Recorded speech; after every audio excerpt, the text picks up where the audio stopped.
Здравствуйте, дорогие друзья! Вот идет весна. Очень болеют гриппом люди. Делаем средства. Что нужно? Лимон. Помыть содой. В воде проточность с содой. Потом имбирь. Корица. Но у меня уже есть порошок. Намолол. И мед. Все. Начинаем. Срезали лимон вот. Теперь будем загружать его в банку. Теперь берем корень имбиря. Так, немного его почистим. Вот. Почистим.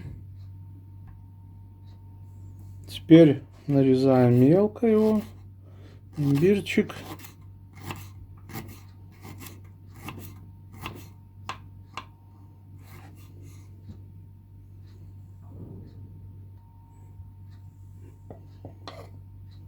Имбирь загружаем.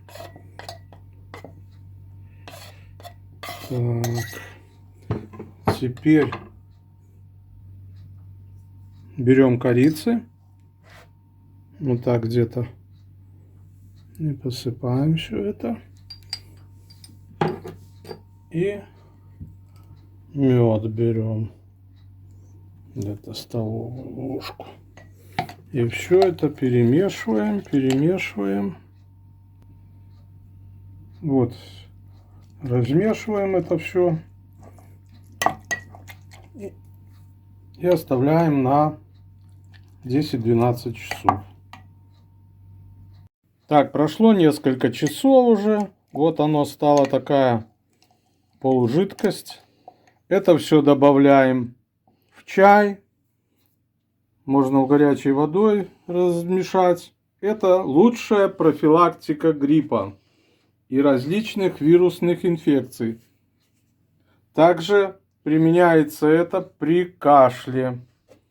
Если у вас кашель, вот это средство первое. 3-4 раза в день вот с этим пьем чай, водичку разводим. И кашель как рукой снимет. Спасибо за внимание. Здоровья!